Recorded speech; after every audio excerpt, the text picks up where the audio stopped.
All he's done in these movies so far is fuck women. He fucked women. He's drink partied. martinis. Yes, he's not done shit. I don't think James Bond has ever been to a goddamn grocery store.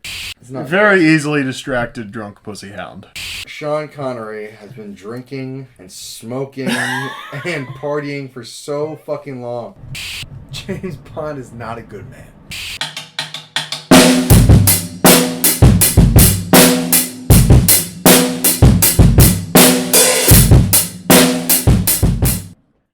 Diamonds are forever, man. The movie was a treat. It's our last Connery, unless we find Never Say Never Again. Which we will find. At some point. We're gonna do it. Yeah. We've already decided we're gonna do it at some point. All right, that'll work.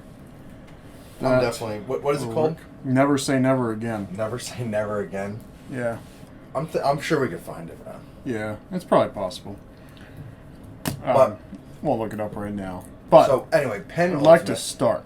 Oh, sorry, no. Penultimate. I don't know what that means, but go ahead. Like the movie before the last movie. Okay. The penultimate Sean Connery movie, Diamonds Are Forever. Starring Sean Connery. Right. As James Bond. Indeed. Who plays Plenty O'Toole? Lana Wood. Lana Wood plays Plenty O'Toole, the big-breasted woman. Who played the Blofeld? Who played Blofeld? Yeah, Blofeld. Yeah. So we had a couple actor changes. They changed Felix Leiter for I think the 5th time now. It seems to be a bad habit of theirs. Yeah, but Because every single Felix Leiter is almost indescribable from the previous. looks nothing. Looks like nothing he alike. used I to. mean, I can tell you what the first Felix Leiter looked like, but after that, I couldn't tell you. The first Felix Leiter had that hat. I thought the hat was funny. It's like, oh, that guy's important. He's wearing a fucking baseball cap. This guy's name was Charles Gray. Charles Gray. Yeah. That sounds kind of medieval. Charles Gray. Right. Or he has a sex dungeon, you know? Oh, my name is Charles Gray. Come down to my 50 basement. Shades of Gray. 50 Shades of Charles Gray. Yeah. Okay, so these guys were a bunch of bozos except for fucking Sean Connery. Why did he come back? What happened there? Because he went away for a movie. And, Right, so what we read through last time, and obviously some people might not have heard last time because, we're nobody. But our listeners... No, that's what I'm getting. I will say this. Our listeners are all about brand loyalty.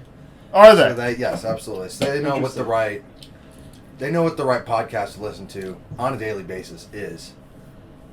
To improve our metrics by liking the podcast, right. Sharing it with your friends, family, colleagues. Yeah. Honestly, you could leave it on while you leave the house, so That'd your be dog, great. so your dog has something to listen to. Yeah. Or if you have a cat, goldfish, ferret, Yeah. any type of indoor animal. It's at least PG-13. I don't know if rated R, but I'm aiming for kind of that questionable rating. They're like, could this be? Like this movie. Right. Because Exactly. you kind of see a tit, but did ya? I'm pretty sure for 1971, this movie was rated XXX. Because this was intense. I was loving it. Anyway, sorry, not to divert from whatever point we were fucking talking about. Yeah, so do you want to know what his name was? So the actor that played him in On Her Majesty's Secret Service was Telly Savalas. Ooh, the Felix Leiter? No. Blofeld. Oh, excuse me, sorry. And then in You Only Live Twice, Blofeld was Donald Pleasance. So how many Blofelds was there? I believe it's 3. Okay. Because, well, I guess I could look up the cast for Thunderball, but they never show his face. Remember, because he always is faceless dude, Right. petting the cat. And you see the cat, but never the dude. So he's never really revealed until You Only Live Twice. Well, Ernst Stavro Blofeld. Who played Blofeld in Thunderball? Anthony Dawson. so that's 4. It's 4. I don't think 4 there was a Blofelds. Blofeld in Goldfinger. Okay. I think Goldfinger was just straight up. I think they could have just done the guy who had the scar on his face the entire time. I love Donald Pleasance. I thought he did really well. That was the guy with the scar on his face? Yeah. Yeah. That was perfect. Donald Pleasance, dude from Halloween, the doctor guy, Dr. Loomis. Nope. Fucking, no, I was just reiterating. We talked about it before. I was just repeating the information for those for reiteration. Yeah, just reiterating that I was reiterating. I need to start keeping post-it notes of the reiterations that's going on around here, man. Because there's a lot of reiterating going on. I feel like a post-it note or at least like a sticky pad. I need like a whiteboard in here so we can just have lists of things. You know what you could do, man? Not to, I can put a board over this rails. Window, Dude, put like a whiteboard right there, and just bond stuff. Because you don't like these drapes. I don't like a window. I don't like a window. I don't like natural light. Cover it up. I'm very much a vampire. It's weird. But not like a gay one. Like Edward, You're kind of gay, dude. Oh.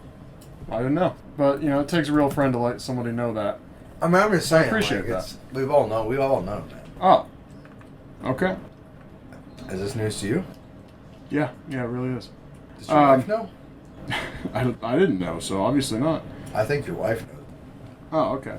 I think the dogs know, too. The dogs know? The dogs have known. Oh, Scotty's scared of me? It's not because he was traumatized by males, it was because... Oh. I'm not saying that gays have sex with animals. I'm saying you're gay and have but sex with animals. boy, he's like, fuck that, right? Yeah. He's like, I know this dude wants to fuck me. Scotty, I don't want to fuck it. Well, that's what somebody... That sounds sus. Yeah, somebody who wanted to fuck someone would say, I don't want to fuck you. That's definitely sus. Man. Yeah. I wouldn't say that. So we're on our... let's see. I think we're on our 4th Felix Leiter. The first Felix Leiter, I loved him. He had the cap. I'm telling you, the baseball cap. He was in the helicopter. No, that was Thunderball. That was Thunderball? Felix Leiter, yeah. He was like, hey, James, what's going on, man? Hey, how you doing? You know what I mean? He's just like, he has to...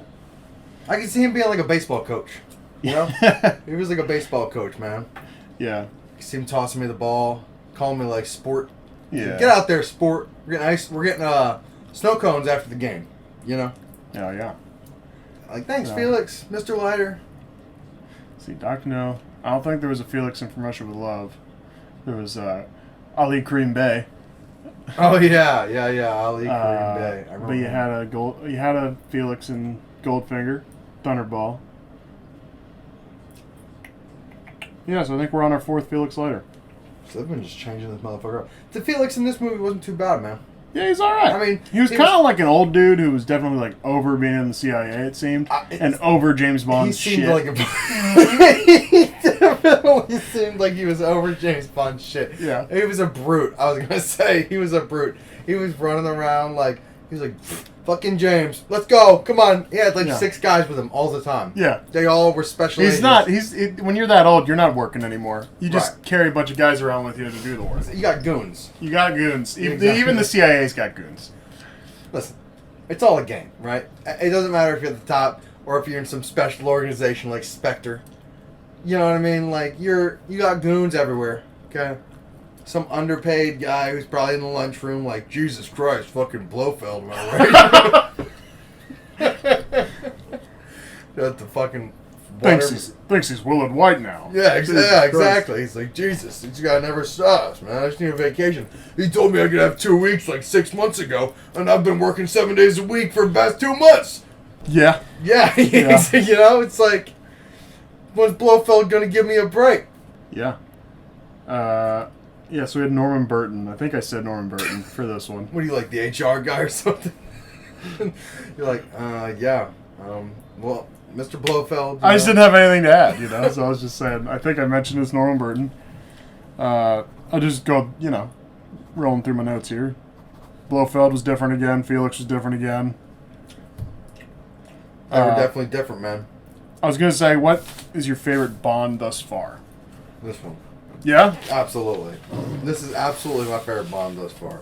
That's cool. Because Diamonds Are Forever has always been my favorite Connery Bond. Yeah, this is the best one. This is him at his apex. This is the absolute... Because he doesn't fucking care. Yeah, it's over, dude. He knows it's over. He's like, listen, You motherfuckers, this is not... It's not special for Sean Connery. No. But I love this movie because of how unspecial it is now. Yeah, well, he tried a lot. And, that interview I was watching with him about having left... And we got sidetracked. I never finished the whole thing about... Because you said, again, why did Connery leave? We were going to reiterate. So getting back to that question, if you didn't hear the last one, what happened was Bonnery. I almost said Bonnery. I mean, I still ended up saying it, but that would have been funny if I was just moving through Bonnery. Just like Sean. Just like Sean said, Blofeld. Bonnery. Yeah. Bonnery. Yeah. Connery had said he was worried about getting typecast and all that, and that's why he had left the franchise after You Only Live Twice. Yeah. But he came back because they offered him a bunch of money and started like a Scottish school fund for him and all this stuff. And offered him like a 2-movie deal, but like only one of the movies ever happened. Right. Yeah. And that's why he came back. But then he was really done. Except, I don't know, I don't remember what year Never Say Never Again came out. And maybe I'll look that up real quick. Just to,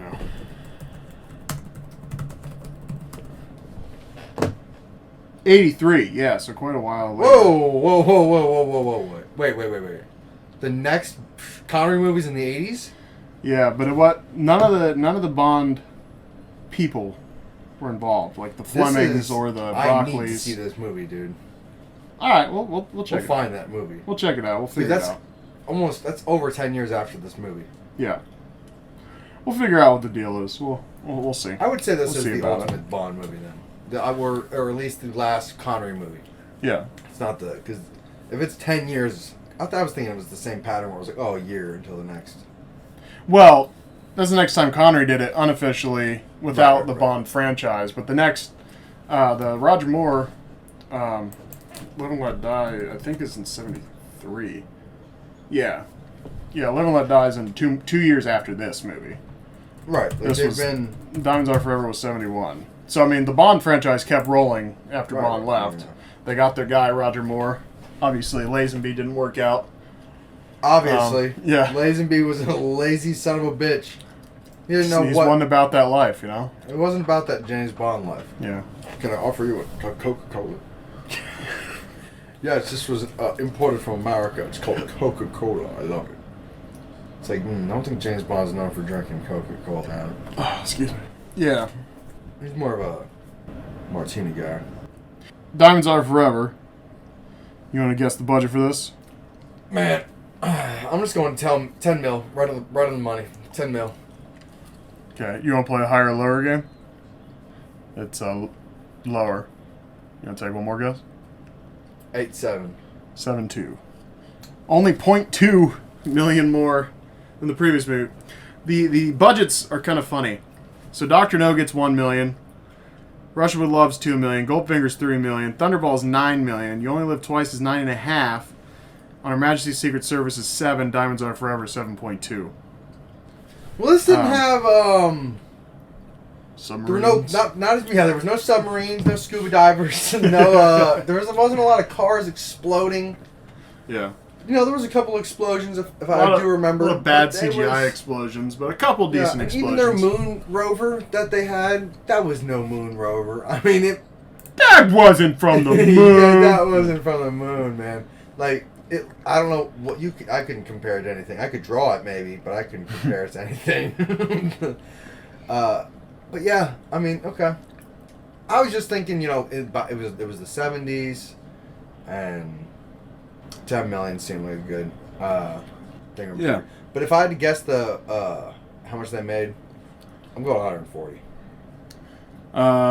Lower. Fuck, man. I was thinking they were to blow us out of the water because they were back. Well, they did a lot better than Majesty's Secret Service. Not that Her Majesty's Secret Service was that bad, because they budgeted 7 million and got 82 million. So, even though it was like looked upon as less, it still didn't do that bad. It still did pretty well, but this movie did a lot better. How much did it make? You don't want to guess again? I'm going 103. 116. Fuck! I was close. close, man. That was close, man. That's all right. It's okay. Damn, that's some good money, man. I knew it was going to be over $1 million or 100 million. Yeah. You know? Yeah, especially when just if you're a first-time listener, the patterns here. Dr. No, 1.1 million, made $59.5 million in the box office worldwide. Russia with Love, $2 million budget, box office $79 million. Goldfinger, $3 million budget, $125 million. Thunderball, $9 million budget, made $141.2. You Only Live Twice, $9.5, made $111. We said Our Majesty's Secret Service, we said Diamonds Are Forever. Oh, no, I'll say it again just in case you forgot. $7 million budget, $82 million profit. Diamonds Are Forever, $7.2 million budget, made $116 million worldwide. So, sheesh! They're printing money, and what's crazy is it just keeps getting more out of control. Dude. Like it doesn't stop, dude. I honestly thought that at a certain point, like I thought with the Craig movies, it would drop off a little bit. I just thought there was going to be a certain point where people got less into James Bond. You're so stupid. Especially, yeah, I know, right? Well, because my wife has like a way more, a way better sense of kind of popular things-ish. Like she pays attention to things. And I just don't. I pay attention to what I pay attention to, and that's it. And so when I said... You're a simpleton. Yeah, I'm a simpleton. And so when I said, the Bond movies are popular, I want to go through all these Bond movies, and she goes, that's not going to... I don't think that's going to do anything for you, because nobody likes James Bond. And I said, well, I think... I mean, they're still making them. I don't think that it got less. So in my mind... When I wrote all of these down, I just thought it was going to get less over time. And no, dude, I mean... No, man. I don't think it's the fact that no one likes James Bond. I think it's the fact that it's so cliche at this point. There's no... Right. There's nothing new you can bring to the James Bond. No, there's not. It's still fun to watch. Yeah. If you like an action movie, it's a great time. It's the ultimate... If you like looking at beautiful women, it's a great time. It's awesome. If you want to see explosions... And the backs of women. Dude. These are like the worst explosions. Well, as time goes on, though, the explosions get pretty good.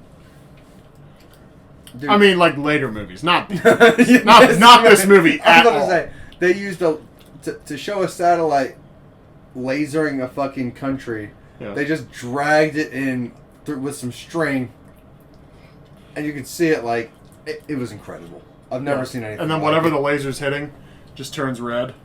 Incredible. And then blows up. With a bad explosion. I've never seen anything like it. I love it. Dude, real quick, since I was talking about the budget thing, and we can do this on other pods too, but do you know what Bond movie made the most money out of all of them? Of all of them? Of all of them. This movie? No.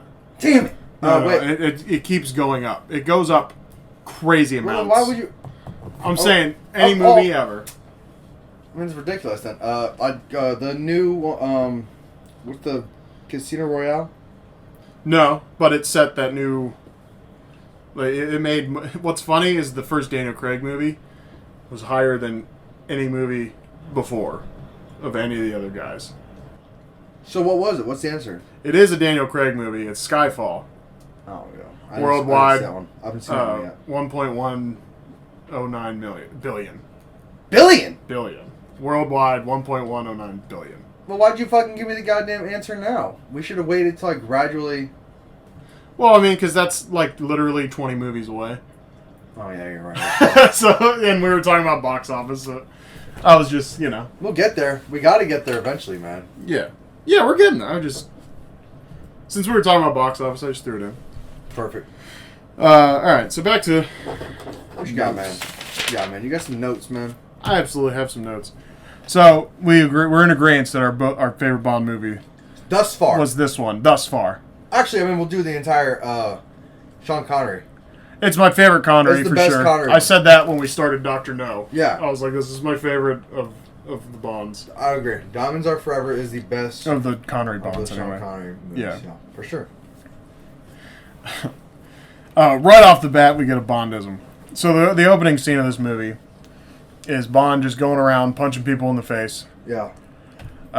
We get a guy in a casino in Cairo, and he says, "Hit me," and Bond turns him around, punches him in the face.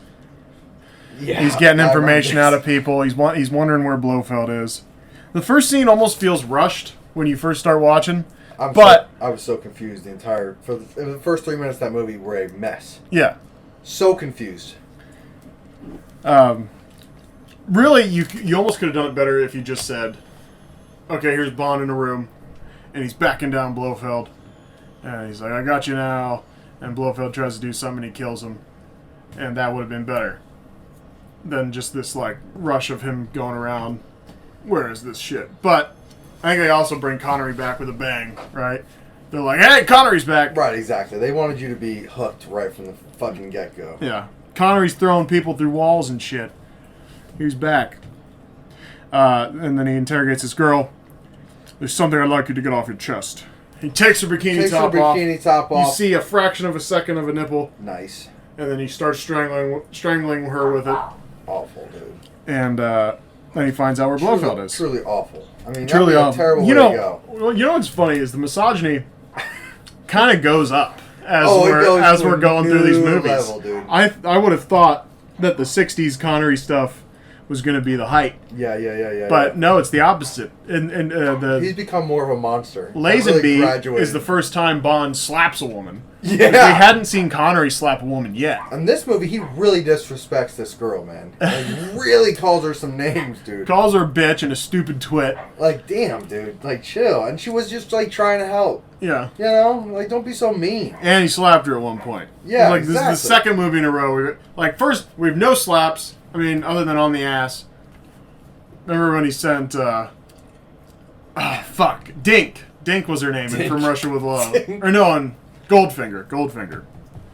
And he just sends her away. He's talking to Felix, and he smacks her on the ass, tells her to walk away, and he goes, "Man talk." Yeah, I mean, listen, man.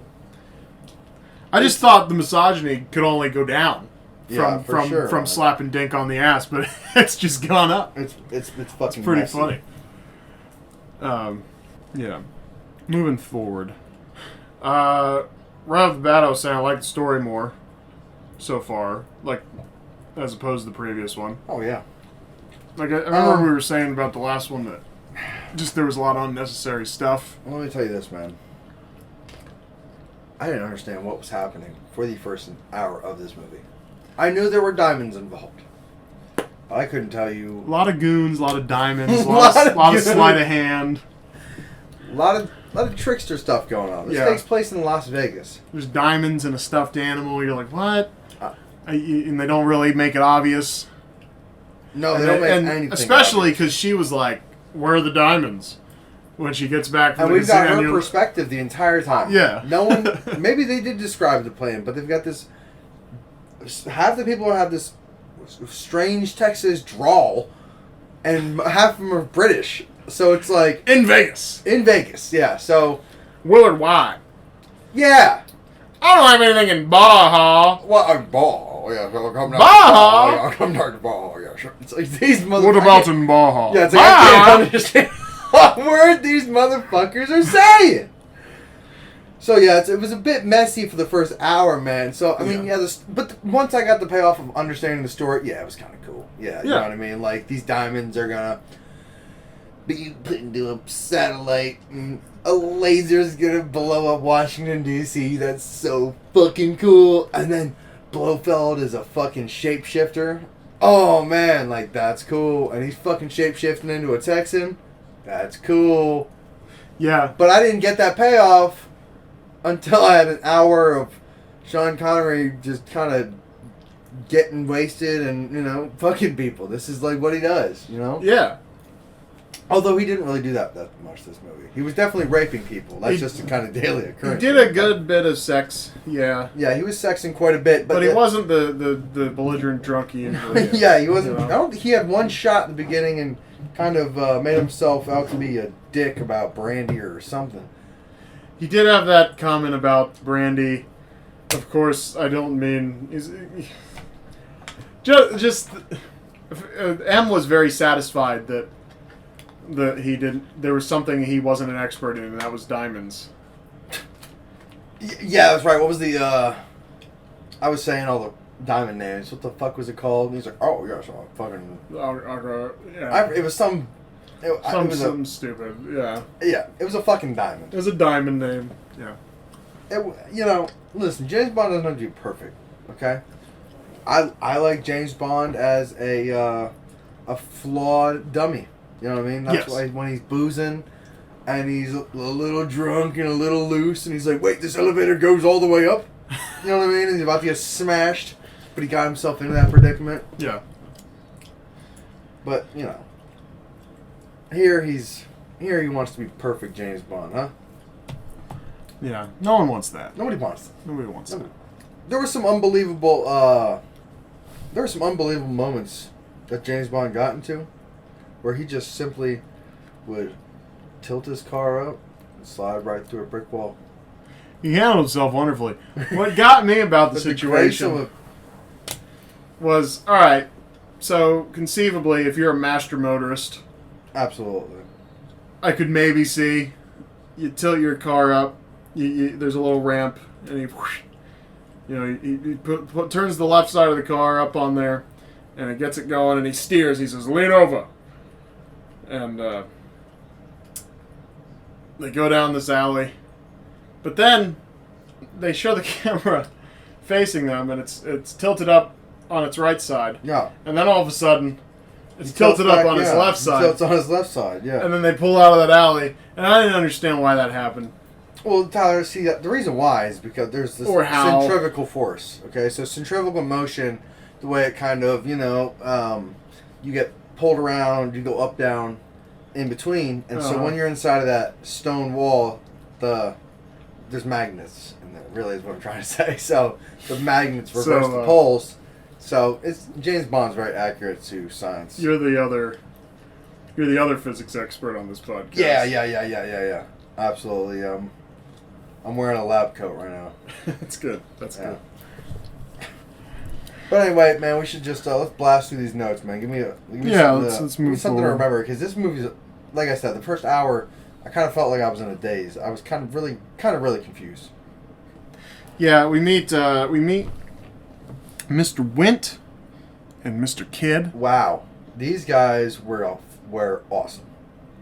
They are gay, which is implied in one scene. Two scenes. Yeah. So basically, they're not like, I they're would say gay. 3 scenes. Oh, what's the third? It might be the same scene. He gets jealous. That's a different scene.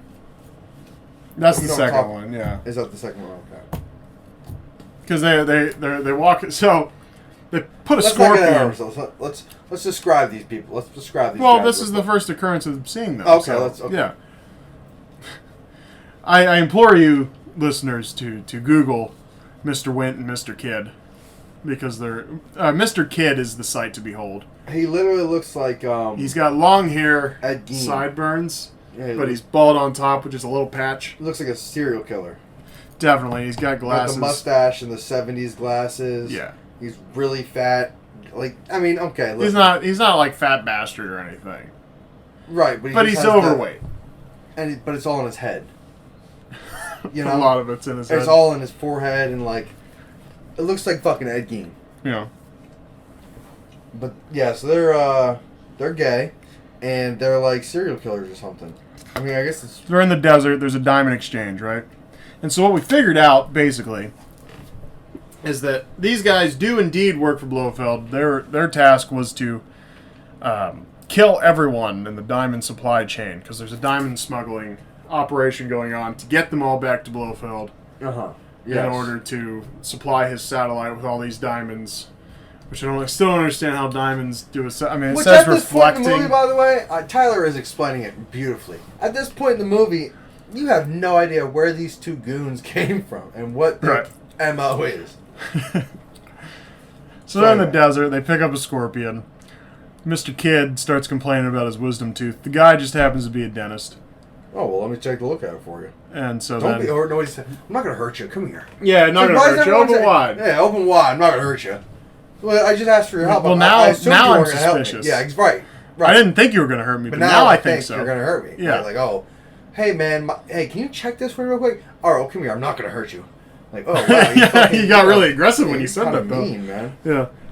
So then the dentist gets a scorpion dropped down his back. Instantly, almost like dies. Almost instantly dies. Yeah. The life leaves his body. Yeah. And it's over. He's dead. Yeah. He falls down. He falls down, and he goes, "What does Mr. Kid say? Mr. Wit? Yes, we have got another scorpion, sandy little monkey." Yeah, that was it. I don't know what does he say. I don't remember what he said in that moment. But that's how he said it. Whatever it was. It was funny how everyone who touches these diamonds seems to die. Funny how whoever touches these diamonds seems to die, Mr. Wit. Or just Wint. Wint? Wint. With an N, yeah. Knit? Wint. W-I-N-T. Went?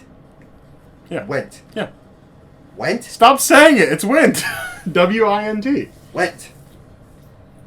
I mean, more like a win. When? Like win. I want to win the game with a T. Went. We're spending too much time on this. Alright, man. So Mr. Wint is... So they hand the guy in the helicopter a bomb. It explodes. It was kind of cool. And it said if men were meant to fly, they'd give us wings, Mr. Kid. Yeah, they were immediately really creepy. You know, they had all these like euphemisms and shit for these weird... like great villains. But you said what? Great villains. Great villains, but very specific, you know, these little... yes. Like very just like, creepy and weird, as villains should be. You know? Weird, yeah. Absolutely. You don't want to have lunch with these guys. I wouldn't want to be on the same cruise ship as these guys. Yeah. Foreshadowing, huh? Yeah.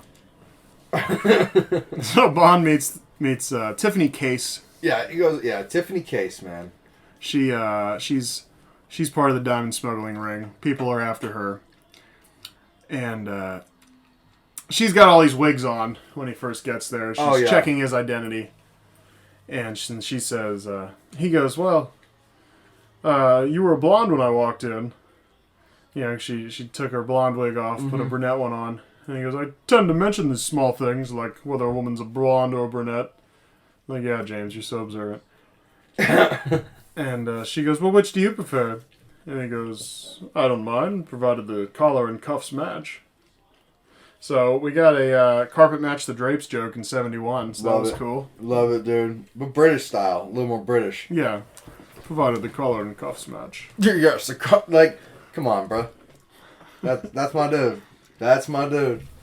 The next Felix change. Yes. My next note is jumping to him being in the casino. Of course, they have to get on the plane first. And Mr. Wint makes the comment to Mr. Kidd makes the comment to Mr. Wint that the girl's pretty attractive for a lady. Yeah. And Mr. Wint did not appreciate he got very jealous. He was very jealous. Very jealous. Yes. Is this before or after they were holding hands? Were they holding hands? They held hands in the desert when they blew the helicopter. That's where they were holding hands when they blew the helicopter up. I don't think it's a cute relationship. It's nice, yeah. We go around killing people. They're holding hands. They're getting jealous. You know what I mean? It seems a little toxic, but it's like, you know, they work together. They're really, really close. Of course, they're gonna butt heads. Yeah. You know what I mean? Exactly. So, I mean, James Bond got his work cut out for him. These two serial killers.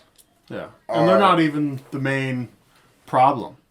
They're just goons. They're just kind of this lingering issue who come up at the end. No, I mean, they're around the whole time. Right, no, I know, but the biggest problem for him from them comes at the end. On the cruise ship. On the cruise. Oh, yeah. But I mean, that's not even...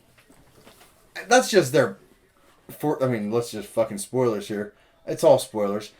That's just him murdering them. Really. Attempted. You know, I mean, self-defense, whatever. They kind of are there to fight. Right.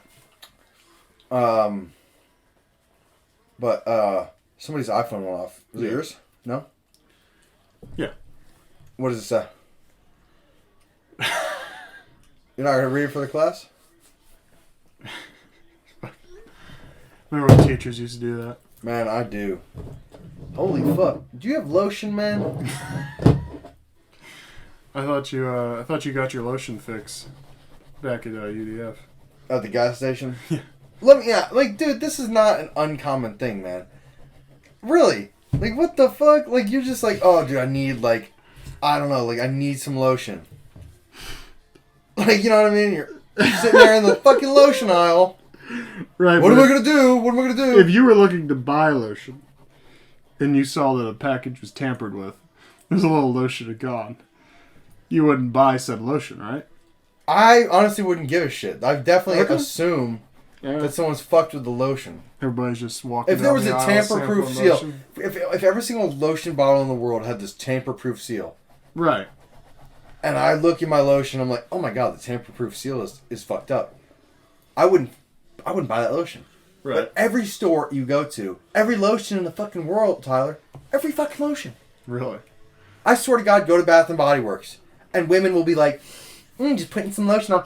It smells so fucking good. Well, sure, but they have samples and but whatnot, I believe. Guess what its sample is, Tyler? It's a fucking bottle of lotion! All right, man. Anyway, so, yeah, my hands are very dry right now. Almost as dry as James Bond's feet are because of all that sand that he's running around in. Yeah, in the desert. In the desert. In the moon rover. In the moon rover. That's right, because for some reason he's on the set of a movie. Is that right? I don't really know why they have a fucking moon rover. Are they filming a commercial? Yeah, I think It's in the casino, right? It's Willard White's lab. Yeah, it's laboratory. Right, and it's funded by. But see, here's the deal. Blofeld has been impersonating Willard White for about 3 years. Using a face changer. Not a face changer. No one's seen Willard White in 3 years. They've had him locked up in a summer home for 3 years. Oh, it's a dungeon. Right. I mean, the best dungeon you can ask for. It's a nice dungeon. It's a pretty nice dungeon. Yeah, I've seen worse dungeons. There's some hotties upstairs. I don't think he gets to see them much, but I mean, he seemed pretty happy.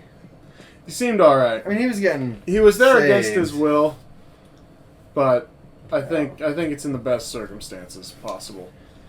Yeah. So anyhow, Blofeld is there with a voice changer. Willard White's not been seen in 3 years. He's just using the voice changer to do all of Willard White's business, right? Which, by the way, they thought was the coolest technology. They were like, we can't believe he's done it for this long. We didn't know the technology existed. Right. It's like a transistor and a big ass motherboard, and they're like, yeah. And he's like, it's like, okay, all right, man, that shit is awesome. But it's in perspective, you know what I mean? I mean, in '71, it probably was pretty cool, right? Yeah, it's probably pretty sweet. Now I jump on my fucking, I jump on a game or something. We probably got an app for that. Oh, yeah, there's definitely an app for that. Definitely an app for that. Yeah. Whew, excuse me. God bless you. Thank you. I feel You're welcome. that. You're welcome. I felt that. Good. So, when he gets to his destination, there's a whole scene in a funeral parlor, and I don't really get what happens there. Something about the diamonds being hidden inside Peter Frank's body, and diamonds were in there. It seemed like a pretty quick process that they gave him an urn with diamonds all of a sudden. Yeah. Although I suppose... Oh, wait! I think I get it now. I will explain it to me. They cremated Peter Franks, right? So what happens in the cremation is, coffin and body and all. Yeah. Right? Burns. And then you get all the ashes from there. And if I understand right, the whole thing with diamonds is that's how you refine them, right? Fire and all that shit. Then you probably polish them and whatnot. Well, aren't diamonds, so it probably diamonds survived. forever? Right. So they just when they go in the fire, nothing happens? I believe so. Oh, so okay. So then everything, he gets everything. Now, it is either the funeral parlor people faked the diamonds, or Wait, so Peter Frank... what had fucking fake diamonds stuffed in them. So yeah, that was the whole purpose of. So that when he got cremated, just the fake diamonds, which are also fire resistant, would go into an urn. Which would go into an urn, so that way James Bond could look in the urn and be like, "We're happy." Fucking like, because he's not a diamond expert. He's not a diamond expert. Right. He's Peter Frank still. He's posing as Peter Franks, yes. But after who got he killed his brother? Supposed James Bond. Oh. He switched the IDs. He killed the real Peter Franks. He switched the IDs. Yeah. And they fly. What? They what? They fly the body of Peter Franks, who's now posing as Peter Franks, who's been posing as Peter Franks as long as he's known Tiffany Case. He tells Tiffany Case that was Bond. Uh-huh. So they stuff the diamonds in supposed Bond, who's real Peter Franks, who, when he puts Peter Franks on the plane, he says that this is his brother. Yeah, I remember that. He's being Peter Franks. Yeah. And he's being real uncomfortable about it, which I don't know. He's like, I need to be with the body. Yeah, he's saying all these things. We were inseparable, you know. And the guy's just like, please, Mr. Franks, just get on the plane. He just won't stop telling me we were inseparable. You know, I'm very sad about my brother. And I don't know if that was to be more convincing. By the way, actually, matter of fact, the CIA was very much involved in this whole operation. Felix Leiter was there. To wave Bond through, yeah. Wave Bond through fucking what? It's Las Vegas. Airport just get security. They gotta check a body. Dude, they couldn't find a funeral service that was like kind of like, at least way less of a goon than these guys. Well, they worked for the Diamond people. The Diamond smugglers. They were undercover. I guess they're spies, right? I just want to see fucking James Bond. The funeral people I believe, worked for Tiffany Case because they're who's in the hotel room when Bond walks in with Plenty O'Toole and you get a brief millisecond of her nipple. There's a lot of cunning shit going on right now. It's a lot happening. Going on very fast. That's what made me happy about this movie was at least there was some spy shit going on. It was. That's what I'm saying. Like, it was very entertaining.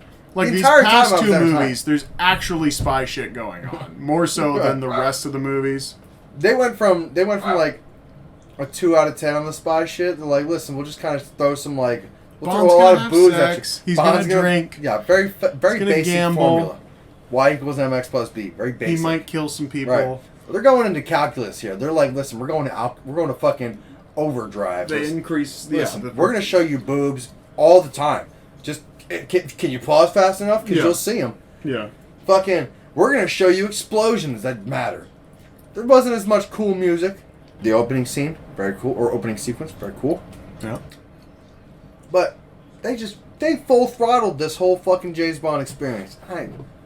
I very much caps off to Mr. Broccoli and Sean Connery for this ultimate work of art. It's a masterpiece. Not to go off track, because we were talking about Nevada Goons, Las Vegas Goons. Yeah. But, so this plan is... So the plan's foiled, it's all his shit, he's in his hotel room. He goes downstairs to gamble. This girl, she's impressed with his money, that he's gambling money. Yeah. Her name's Plenty O'Toole. Awesome name. She walks up to him and says he's like, hi, I'm Plenty. And he looks down at her breasts. And he goes, you sure are. And she goes, Plenty O'Toole. And he says, named after your father, perhaps. So, first it's a Plenty of Tits joke. Love it. Then it's a Plenty of Dick joke. Love it. So, which, by the way, for the listener who has not seen Plenty O'Toole, her breasts, heaving, if you will. Yes, heaving, if you will. Yeah. They will... I'm sure they have brought upon Sean Connery insatiable hunger. Absolutely. Yeah. Oh, well, I was gonna say in that interview when Connery was talking about leaving the Bond franchise, he was saying how he wrote a lot of the directors would write a lot of the jokes on the spots to the girls, So it just kind of makes you happy that Bond, like Connery is just pretty much Connery and Bond are one. That's awesome, dude. Connery they and really Bond are. are That's one. what I'm saying. Like They're the same people. that's So when I get exactly Bond and what I was saying Connery mixed up, last movie with the Majesty Secret Service. yeah, What was his name again? Lazenby. Lazenby.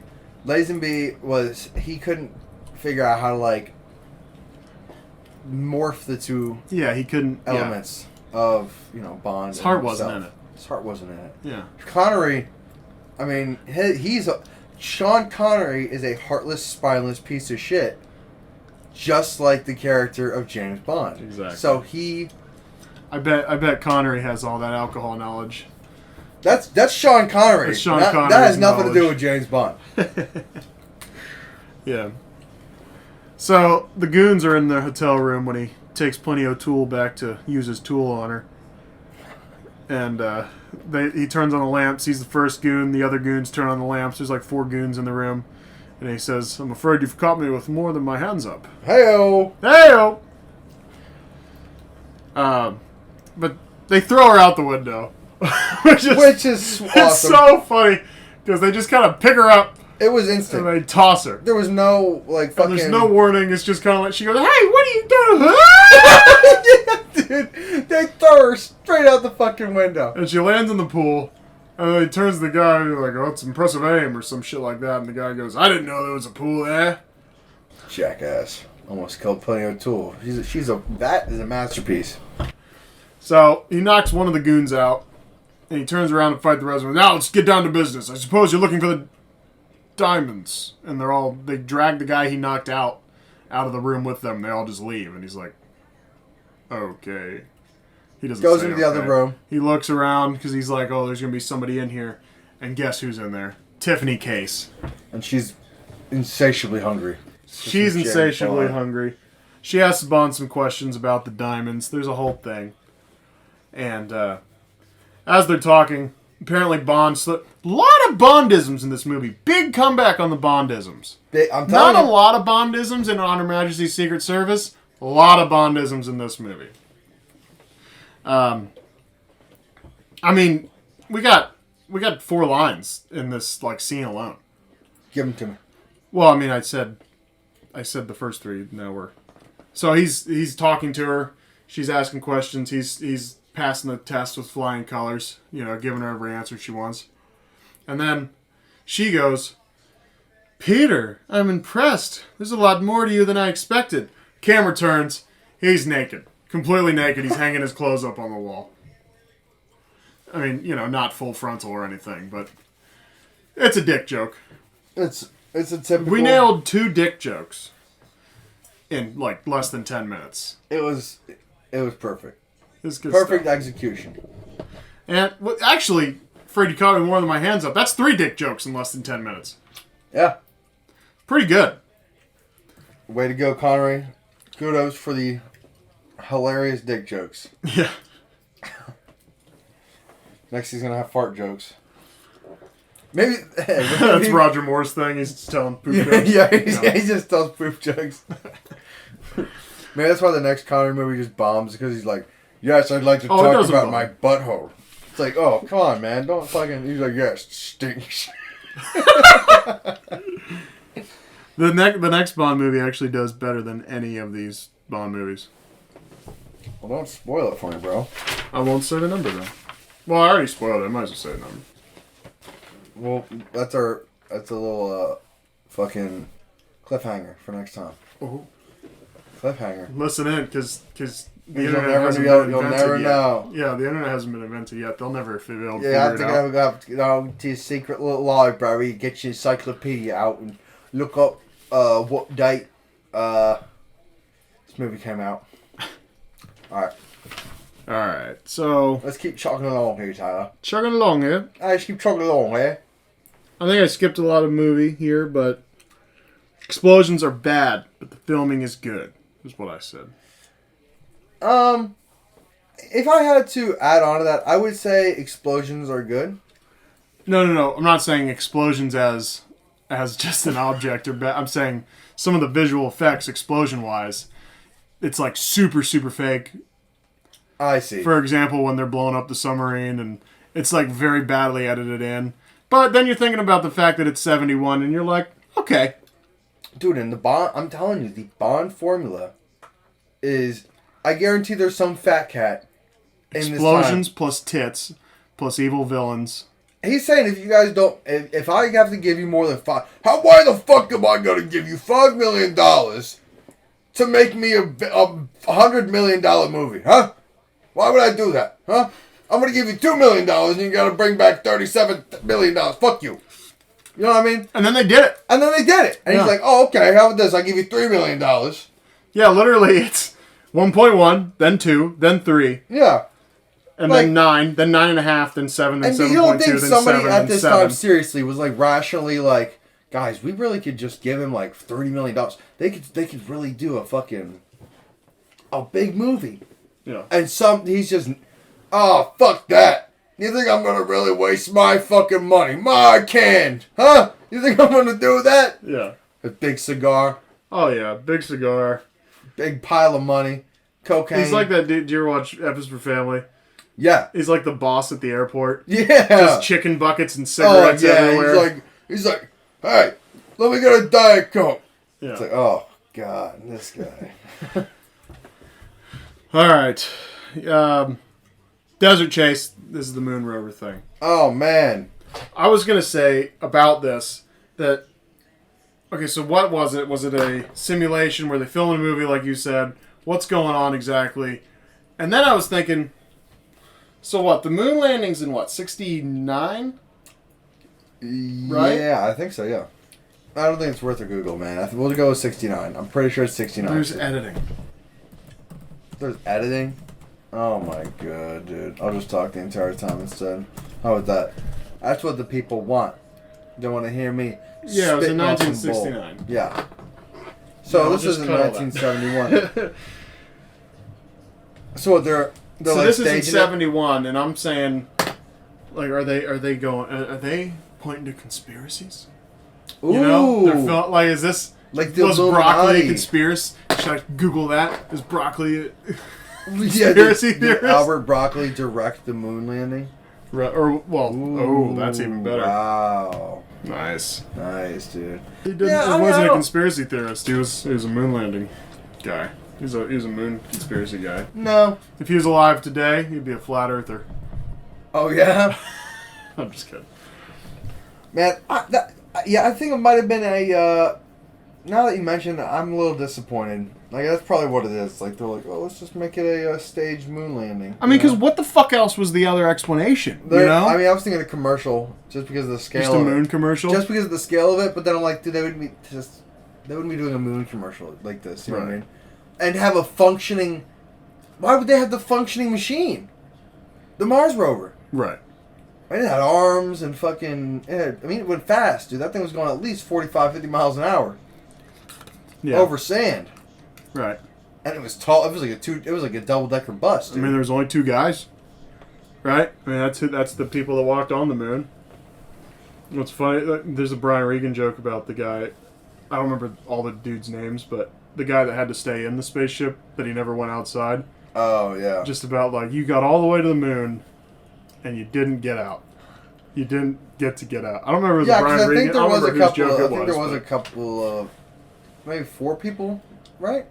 It was definitely a crew. I think it was 3. It was Lance Armstrong and Buzz Aldrin that And then definitely someone were else. like on the moon. Yeah. You know what I mean? I think there was more than just the 2 of them. Yeah. I think there was a 3rd guy, and they were just saying how. Oh yeah. Just the joke. Yeah, the jokes. The whole thing. I don't remember who did it. To be honest with you. So you're stealing their stuff, huh? You joke thief? No, I'm saying the joke's done. It's very good, and if someone, remembers who that is, Then shoot an email us. email, and I'll say it on the pod, Exactly. Shoot an email to Content Crisis Hotline at yahoo.com. very easy. Or you could DM at Content Crisis 1, on Twitter. and give us a follow, of course. On the Twitters, on the Twitter You machine. can also give them an address. They can send us. Oh yeah, fan mail. What's your address again? Yeah, we'll just give our socials out, man. You can find us. Yeah, that'll work. Yeah. Okay. Mine's Mine's 2. That's it. That's what a 1? social security number is, right? Let me see if I can guess the next number. 3. You know what's fucked up about doing the social thing? Because you could say a random sequence of numbers, right? And then somebody would go, okay, that's your social security number. And even though I gave out a random sequence of numbers, and it's not my social security number, someone probably has a social security number. Yeah, so that's fucked up because somebody's stealing that identity with that number. It's just, It would probably be simple to just use the... we were talking about fucking social security fraud on goddamn content crisis. But it would probably be easy to just, like, use your first 5 numbers, and then the last 4 just put in some random bullshit, and they're like, oh, are you Billy Bob? It's like, why, yes, I am. Yeah, why, yes, I am Billy Bob. Oh, well, it says here you have excellent credit. Would you like to buy a home? Why, I yes, absolutely I would like to buy a home, and that's exactly why I'm here today. All right, I need 7 forms of ID, That's not gonna happen. No, I'm gonna go somewhere else with this. I definitely can do something with it. Yeah. Yeah, I mean, you can probably figure it out, but, But the chase in the desert's ridiculous. The cars are crashing, and Bond's not even doing anything. These are like... A lot of them are they're just hitting piles of sand in the desert. What kind of car, what kind of car is that? Like, it's a car from the 70s, but what, like a Chevelle? Like, what are they? Well, they're like the sedans, boats, too. The old boats. Yeah, like old boat kind of vehicles. Yeah, they're like bobbing on super long. The fucking... Yeah, any bump, you're just like, whoom, whoom. It's like a fucking like a sailboat on the ocean. Exactly, dude. And they're crashing. Like you said, they're crashing fucking everywhere. With no influence from Bond. They're just after him, and they turn weird. So they're like, oh. So the front line gets destroyed because Bond is in a... He's not even... He's in a fake lunar rover. He's in a fake lunar rover, escaping just so swiftly over this sand. Yeah. Everyone's crashing. They say front line down, so we're going to send in the cavalry. They send out these motorized tricycles, which, by the way, I don't think... They got big wheels on them, and so they look like they're kind of made for off-road, but at the same time, it's like, well, I kind of like that fourth wheel for stability here. Absolutely. And they're not even stable. They're not stable. There's no shocks or anything. Like, you see the dudes just like, they're doing a lot of shimmying. It only goes that way. You know how with like a child's tricycle, there's, only this motion, the kind of back and forth. That's all they were able to do. Right. And they're crashing everywhere. Yeah, that's so Bond. Okay, and again, some cool spy shit. I mean, not exactly spying wise, but just like being clever. I guess at whatever point Bond gets out of the rover, but he's got, the throttle engaged, and so the rover's just taking off through the desert, right? And he's hiding behind a hill, and then the last tricycle's coming through, and he knocks the guy off the tricycle, and he gets on. He goes back to Tiffany Case, who's waiting in her Mustang, and he does. And you even see Bond ride it, and he's like, "This thing's fucking. Yeah, I don't like this." He's shaky on it. He, punts the thing away. He's like, "Fuck that thing." They get in their Mustang. They drive away. They said, "Call the sheriff." It's a whole thing. So after they call the sheriff, which I think is ridiculous, they call the sheriff. For some fucking reason, James Bond is out in the goddamn out in the desert. He decides to drive back in the same route that he just got arrested by these fucking sheriffs. Yeah. It's like, they're aware of your presence. Right. And you're just out on the town, doing your thing. Meandering around in your fucking car. James. So, first sheriff is like, "Hey." And the guy walks up to the car, Bond backs up, gets away, right? And then he's driving along, and he's got a great facial expression as he's driving along. He's like, he's smiling. He's like, "Yeah, I got those fuckers," right? And then all of a sudden, he sees lights in the rearview mirror. Totally devastated. And his facial expression goes from ha-ha to... You're devastated and surprised. It was hilarious. This guy, like I said, this movie's a treat. This movie's an absolute peach. I love this movie, man. Yeah. So that's where the car tilting and all this shit happens. There's a part where he's in a parking lot. And he's losing the cops. I mean, he's just making them crash into each other. And the cops are like, "Oh, well, once we crash into something, we got to give up." Yeah, so they jump out of the car and like shaking their fist at him. Yeah, they're just like, looking at the damage. You son of a bitch. Yeah, the cops are like, "Oh, well, we work for the same department. We should probably exchange insurance information, get out. We're stopping the chase." And then conveniently, there's a car trailer in the parking lot that's, tilted up, right? And so he, hangs a left real quick, jumps everything. Of course, Clean. Of course, the Very clean. cop car can't do it. Cop car crashes. Explodes. And so Bond just goes right back the same way where he got pulled over. And then the sheriff's like, hey, it's that guy! So then the chase again. That's where the car flipping happens. Right. And this is all within over the span of maybe 5 minutes. 5, 6, yeah. And James shouldn't be alive, man. No. And these cops shouldn't be employed. I mean, No. Is it because he was white that he's not dead? Like, this seems like a real, like... Not a lot of shooting going on. No! Hey, get back here. Yeah, hey, you. Like, they don't want to kill, like, a fellow whitey. Like, hey, whitey! You know? Yeah. But, like, there would have been a lot of racist talk if James Bond was black, and he's back then, like... Just gets shot right away. He gets shot right away. The guy doesn't even walk up to the car and talk to him. He's just like... The guy doesn't say anything. He's not walking up all slow. And it's funny, the way that guy walked up... Hey, this car smells like crack! The way that cop walked up, he just had this blank expression on. And then Bond and him are just kind of staring at each other, just gazing at each other's eyes as this guy walks up. And this guy has a face on like he just ate a little too much at Thanksgiving dinner. And it's like a labor for him to walk. He's a big, portly guy. Big guy! And he's about to say something. The guy doesn't even get 2 words out of his mouth, and Bond backs up, runs away. Like a baby. Like a baby back bitch. Yep. It's sad. Yeah. Yeah. Yeah. I gotta spit this gum out, man. Yeah, do it, man. Holy shit. Announce it, too. I'm currently unwrapping one of these Rappers. tinfoil wrappers, man, and I crumbled it up into a ball. So it's kind of difficult, but I'm slowly unwrapping it. There you go. Look at that, man. That's good. I've successfully spit the gum out, put it on the table. It's good. I'm back. We're back. We were talking about tricycles. Yeah, maybe go with 4 wheels there. Let's go with 4 wheels, man. So, they finally get back to the hotel. It's a whole thing. Felix is pissed. Like Felix Comes always back. is. He's coming back. This Felix is angry all the time. He's The always Felix, had enough. The Felix in Thunderball was very much just James Bond's bitch. He's just like, whatever. Things. Yeah, James. What do you want, James? Yeah, sure, James. But in this movie, he's just like, James, you fuck... He's very much taken up the role of Q, where Q just has disdain for James all the time, no matter what they're doing. Very disappointed in James on a daily basis. Every time. The next Bondism, though. Felix comes to the room.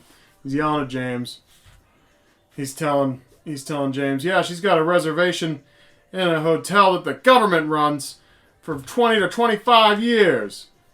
Right? And so, that's not the Bondism. I'm just setting it up. I'm like, I don't think that's a Bondism, bro. That one doesn't make any sense. Of course, he walks downstairs, and he's talking, and the girl is obviously naked in what I'm assuming was a waterbed. Yes. And she's obviously naked under this big coat type thing that she's got on. And Felix is stunned by her. Because CIA agents apparently don't pull the kind of pussy that James Bond does. Right. Is the only explanation, because he walks down and he's just like, and she... It's like that music could have played like, wow, wow, wow. Yeah. You know? And she interjects. She says, I'm cooperating, Mr. Leiter. Really, I am. And Bond says, here comes the Bondism. Oh, I can vouch for that. Yeah. Yep, yeah, you're right. I remember that scene now. So Felix says you're not allowed to go anywhere, and he basically puts him on house arrest. He's like, I got guards at both the exits. Right, because he's a menace. Yeah. James Bond is a menace to society. Yeah. And so James puts his suit jacket on, or his tux jacket on, puts a rose in his pocket, and she goes, where are you going? He's like, I'm just stepping upstairs for a bit. Shouldn't be long. This is what he does to women. He has sex with them, gets hungry, and then ditches them, while they sit there twirling their hair like, where's James tonight? He's sitting there on the fucking craps table. You know, baha! And then the same thing happens where he met this chick. He's like, hello. And she's like, that's a lot of money. He's like, I know. She's like, can I have a chip? He's like, you can have more than a chip. You have plenty of pussy. You can have plenty of chips. Yes. I like your tits. You want to go up to my room? And she's like, yeah. And they go up to the room, and he's like, well, give me one moment. He's like, walks into the room, slips the old chick some poison, throws her in the closet. Now he's killing people. Now, yeah, I mean, he's a serial killer. This Wow. guy. Changed the narrative up on I'm me just quite saying, a bit. well, it's not all the time. Like, half the time, the villain is killing him. You know what I mean? Yeah. Like, throwing him out of windows and shit. You saw it happen. It's not like with the, what's her name? Pussy O'Toole? Plenty O'Toole? when Plenty O'Toole got thrown out the window, that was James Bond's plot being foiled. He's like, good shot. You know, he was being sarcastic. Yeah. He's like, sorry, boss, I didn't know there was a pool there. No. No, that wasn't that. That's not what happened. That's how it looked like to me, man. So Bond takes this elevator up. Oh, Jesus. There's an outdoor elevator on the side of the building. It goes up to a certain point. And there's this funny part where it's like Bond obviously didn't plan this out. He's like, oh, this elevator goes all the way? And he's like, oh man, I'm going to get smashed. And then he just ducks a little bit and it's fine. I'm like, all right. Oh, what is this before or after? I think it's earlier in the movie. We didn't talk about this. You talked about it. You said elevator, remind me. When he's in the elevator of, like, the apartment building earlier in the movie, where it's a hotel or whatever, and, like, I forget what it's going on, but they have the suspense music, and it's like, he has to press the button, and it's like, dun dun dun dun dun dun dun dun dun dun dun, and the fucking red button, and he just, like, presses it with his foot real quick. The dude, it's like an open kind of elevator, just like with the gate, and he's fighting the Peter Franks, who he's posing as. Right. And Peter Franks has his head down, and it's coming up on a ledge, and he's like, and then all of a sudden he just kicks the stop button. It's like, oh, okay, crisis averted. And then he goes right back to fighting the guy. He kicks because he doesn't kick it. That's what hits it. He's just, well, right, but it's more like a. He kind of presses it with his foot. He presses didn't kick it with his foot, and it's just like the suspenseful music. You would think there would be more of a payoff.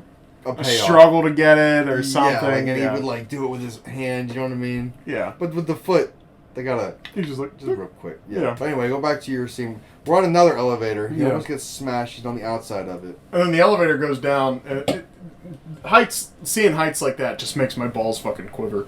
Oh yeah. Because he just hangs on to the top bar as the elevator goes away, and he gets on a ladder, gets on a ledge, right? And then, so let's talk about rappel guns. Let's talk about rappel guns. Just for a in second. Movies, right? Mm-hmm. You know, like Batman's famous for those, right? Where he just like shoots it at just random rooftop. Sure. You know, it hits it, and he's like, like, "Yep, here we go." Yep. You know, no doubts about it. He just gets up there. You got to trust your equipment, Tyler. And so what Bond does is he fires these fucking cables into the concrete, and I'm just doubting just a precise shot into concrete at least 100 feet away. Ish, right?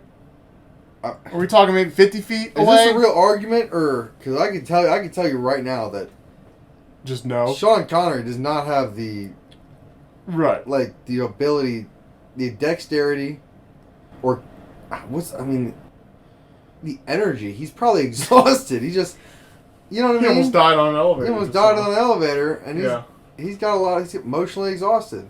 Yeah. He's probably gonna die up there.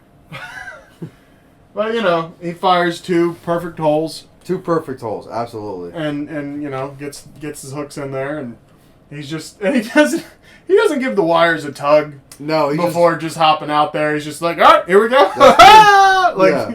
That's my worst nightmare. Right? I'm gonna tug it just a little. I'm gonna tug it pretty hard, actually. Just to make sure. Just like, hey, is this okay? All right.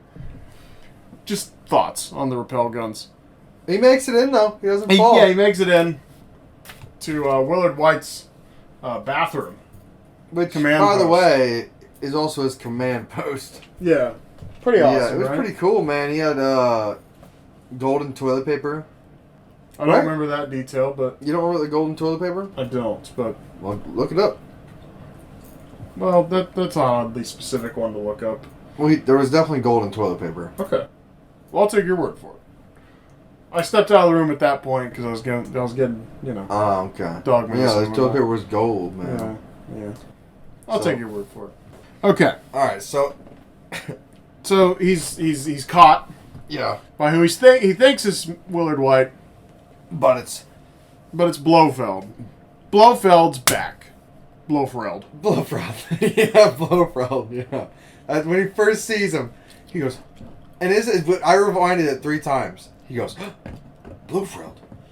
Yeah. They didn't do another take. They just said, no, that works. Yeah, That's good. whatever. Who gives a shit? Yeah, good. Blofeld. Blofeld. Blofeld is back from the dead. Yes, because Because he never died. He was supposed to be killed in the beginning of the movie, right? Apparently, he's been having dudes getting plastic surgery in order to look like him. And then watching it again, you realize, oh, that's what they're telling you. Because you think that they're going, oh, Blofeld's trying to change his face Right. in order to not be found. But really, when they're showing you the processes, they're saying all these other dudes are getting their face changed to Blofeld, right? So the Blofeld he kills in the beginning wasn't Blofeld. Wasn't even Blofeld. And they show you that wasn't Blofeld and that he has this capability by showing 2 Blofelds. We're just going with Blofeld for the rest of the pod because we finally got to bring it up. He shows you 2 Blofelds. Yes. And he thinks then that the Blofeld on the couch is the real one. And because the cat comes up, right? Yes, and he's got diamonds on. So he kicks the cat. Very James Bond. Yeah, just he's very abusive to pussy. Yes. Yeah. He beats the pussy up. I beat the pussy up. Yes. Yeah. And he shoots dude in the head. All he has left is his rappel gun. And he's very accurate with it. Right in the head. Right in the head. Dude dies man. dramatically. He gets shot in the head. Oh, man. And then he goes. And then he throws his limbs all asunder. All asunder. Oh, man. And that would hurt right in the skull. Yeah, it's pretty bad. It's a rough way to die. I mean, I didn't know. Oh, no. That girl, was- that dude could have been alive, kind of like Beatrix Yeah, like he could. and Kill Bill. Oh, you know? he might be coming back in the next movie as like Right. in a wheelchair, like James Looking for the Bond. pussy wagon. You know, like he's like James Bond, handicap me. I want to blow up the world. You know. And then he's like, move your big toe. He's like, who are you? He's like, I'm the man you repel gunned. He's like, Jorginho? Or whatever his name is, I don't know. He looked like Jorginho. Anywho. So then the next Bondism, right? He killed the wrong Blofeld. And then the cat with the diamonds on it. And they tell you that's, you know, if you catch it, then you see the cat with the diamonds on walking towards the real Blofeld. And Blofeld says, bright idea, Mr. Bond. And then Bondism here is, but wrong pussy.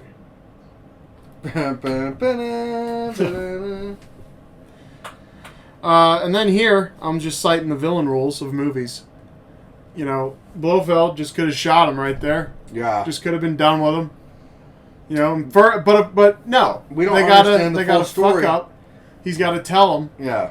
He's got to say, hey, man, this is what's going down. You can't stop it. Yeah, the villains always have to tell the good guy why they're fucking doing what they're doing. They're like, hey, before I kill you, I wanted to tell you my philosophies real quick, because I feel like your dead body will definitely be able to do something with this information. So. And then they never get to kill him. And then, yeah, exactly. And see, Blofeld could have done it right there, but he didn't. And then he sends him in the elevator, knocks him out with some gas. Classic. And then Mr. Wint and Mr. Kidd have a hold of him again. You know, they failed killing him the first time.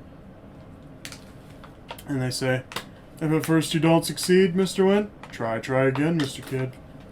Or I think that was the other way around, but anyway. So, they put Bond in the trunk.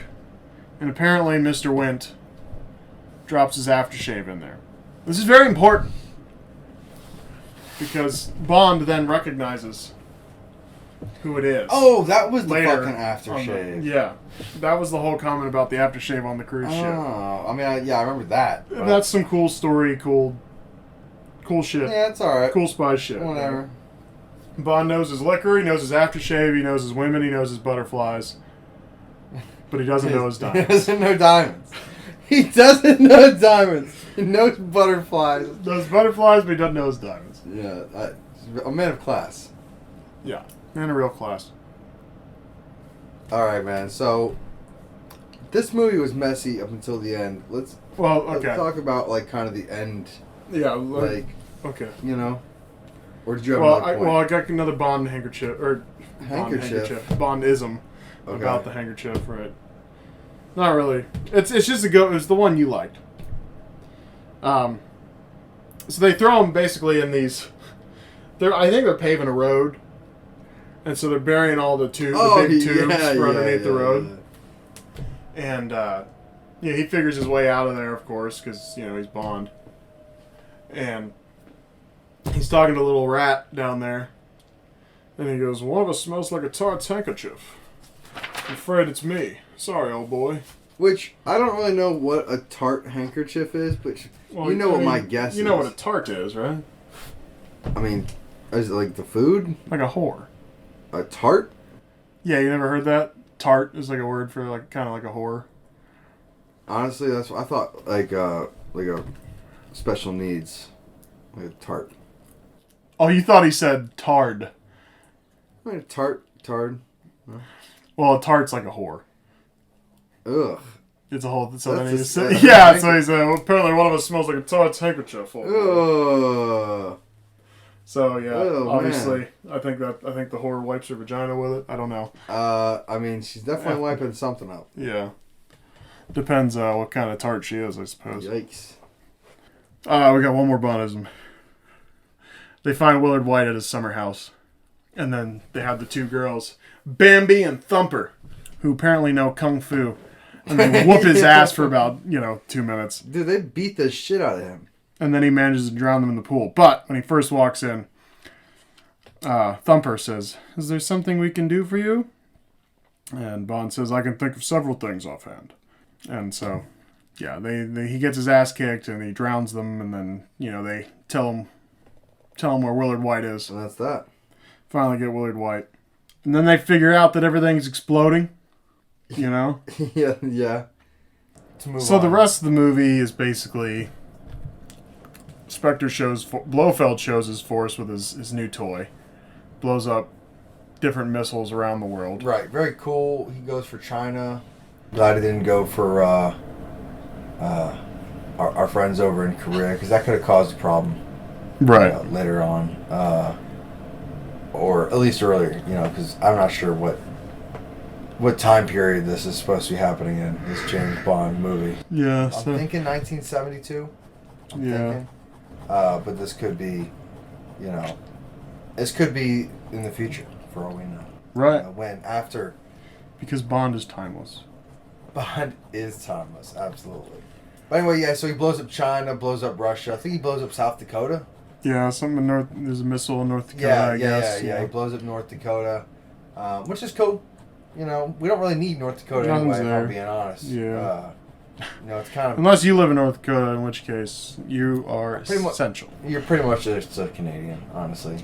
So unless you live in Canada, in which case you are essential. Unless you live in Canada, you're pretty much in North Dakota. To me. I mean, that's what I always see you. So, definitely essential. I'm not saying you're unessential.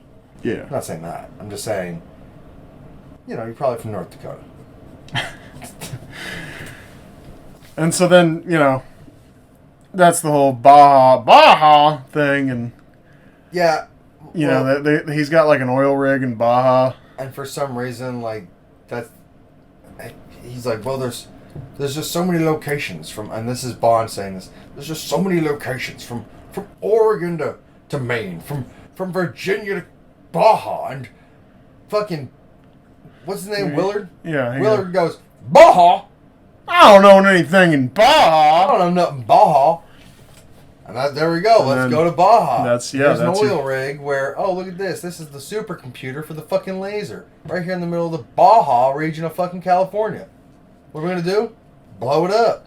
And the laser is powered by tape with the secret computer codes. Absolutely. So you have to insert Bond this. shows up with the wrong tape in order to fuck up the computer. He just literally has a tape of music instead of the codes. Which, by the way, this is a great time to talk about how Bond... What's her name again? Casey? Tiffany Case. Tiffany Case. So Stacy Casey, she's fucking around with this computer code. She's got the cassette tape, and she takes it out and puts it in her fucking bikini. Well, so what happens is they search Bond, and he has sewn the tape into his suit jacket. Right. And they rip the seam. They take the tape out. Blofeld plays, and he's like, "Yep, you're right, Mr. Bond. You're a genius as usual." Blah blah blah blah blah. Like, you know, sucking his dick, but saying you failed at the same time. And so let me just keep you on as a fucking guest on my beautiful. Yeah, I'm not just gonna kill you. You know, let's put him in the brig. Yeah, keep you alive. Oh, and by the way, the brig isn't really a brig; it's a janitor's closet. And by the way, there might be access to outside of the rig. It might be just an access point to go below the rig. It's pretty much so. The brig is just downstairs. Yeah, like you got the access to the downstairs. Yeah, like on that side conversation of like, Blofeld, we don't have a brig. Hey, we don't have a brig. No, this is an oil rig. Just throw him in the janitor's closet or something. Jesus Christ. Yeah, but that's got that access hole. He's not smart enough. He won't find it. Yeah, he won't find the access hole. The second he gets into the janitor's closet, he has the access. He's looking around. He's like, "Hey, look at this." There's no looking around. He's like, "Yeah, this was in the schematics. Yes, the access point's right here." Yeah. I knew they'd put me in the janitor's closet. Yeah, I figured. They always do. Every time I get on this phone, I do this once a week. You gotta think. I did this last week. Same guy. Yeah, he's on. This is just a different oil rig. And fucking. Oh, yeah, it's the access point. Basically, he plays in the tape. He's like, "Yep, you're right, Bond. Blah blah blah. You're going to the brig." And then Tiffany Case picks up the tape, unbeknownst to the other guys, to Blofeld and his goons, and he puts it in Bond. She puts it in Bond's hand. Right. Bond puts it up his sleeves, and of course, you know, Bond's being all inquisitive and innocent, right, like a little schoolboy. Oh yeah. He's like, "Oh yes. So if you just." You know, you put this tape. He's giving him a tour of the oil rig, by the way. This is like he's like, well, just so you know. Just so you know what I'm capable of, James. Yeah, just in case you want to foil this whole thing. Let me show you where the codes are supposed to go, man. This is pretty cool. Yeah. So, you know, he goes and he's like, so I guess you could just release the tape by pressing this button. And he presses it and tape pops out. He says, and then Blofeld's like, put it back, Mr. Bond. Give me that tape. He just put it back, Mr. Bond. Yeah. He doesn't even come over there, which is where they fuck up. Because then Bond's able to bend down, drop the tape out of his sleeve, and exchange it with the one that's on the floor. So he's able to put the false tape in the player. Easy. And so he's got it done. Simple. Right? And they say, search him again. And so, you know, Bond needs the tape out of his possession because they're going to search him again. And so that's when he walks up to Tiffany Case, calls her a bitch, and says, your problems are all behind you now, and sticks it in her bikini bottom. That is exactly how it went. And she takes it the wrong way, as if he was saying, hey, your problems are all behind you now. He was saying, it's done. Just, you know, get rid of this tape for me. But she was like, oh, I need to switch the tape. So then she switches the tape. Bond rips up a weather balloon, and, you know, that's the signal for the CIA guys. And then, you know, the guys shoot at it. They miss because they're goons. Goons can't hit stuff. Why did they shoot at okay, now I know. But in the moment, this is just... They're just some goons, like... Well, because you gotta be aware of Bond. You know, like, this guy's doing something. Stop, don't do that. Hey, what are you doing? You know, that kind of thing. That's how it goes. And he's always up to... Bond has always got something up his sleeve, man. Yeah, and so that's what the goons are hyper aware. But then goons, they can't aim, yeah. And so they miss the balloon. It's like maybe 10 feet in the air when they start shooting at it. They can't get it. It was a windy day, man. Yeah, no, I feel it. They didn't know what was going on, man. So then she runs outside and she's like, James, I did it. I switched the tapes. In front of the goons. In front of the tape. Yeah, in front of the goons. And he goes, you stupid twit. You put the right one back in. And then she's like, oh. Right, so she's trying to switch it back. She got the tape in her bikini. Blofeld's like, showing a little more cheek than usual in this case. Nice. Right. And he takes the tape back and he's like, oh, what a shame. Such nice cheeks on that one. So Blofeld gets a Bondism in, so that's cool, right? That's cool. Right before he perishes. Yeah. Does he die? Yeah. Yeah, because the whole oil rig blows up. So Bond's got him in the submarine. He's trying to... That's true, man. They could bring him back in theory. But anyway, so let's wrap this up with a nice little bow, man. Fucking, how does this... What's Blofeld, they're taking on heavy fire. Yeah. The CIA is there. Blofeld's like, I'm getting in my submarine. People drop me in. Bond throws that guy overboard. He's the crane operator. He's the crane operator. He beats up the crane operator, takes control of the crane. He's like, you know what? I'm going to fuck with you while you're in your stupid little submarine. And he starts running him into shit. Yeah. Up, down, side to side, hitting walls. And Blofeld, he's yelling at him and shit. Everything's blowing up. There's gunfire, explosions everywhere. Blofeld's getting fucking thrown around like a rag doll. Yeah. And what happens? So Because I forget. Well, there's some henchmen coming at Bond. Some goons. As he's operating. Yeah, some goons. And they can't aim. And so he tells Tiffany to pick up a gun. Shoot! Oh, shit! That's right. She starts trying to shoot. And it's too much torque for her. And so she just starts firing in the air. And with every shot coming out of the gun, it's backing her up. She's bouncing. She's bouncing backwards. She's bouncing backwards. And she goes, ah! And then falls off the rig. It was awesome. Just falls down into the ocean. And then Bond looks and he goes, did you...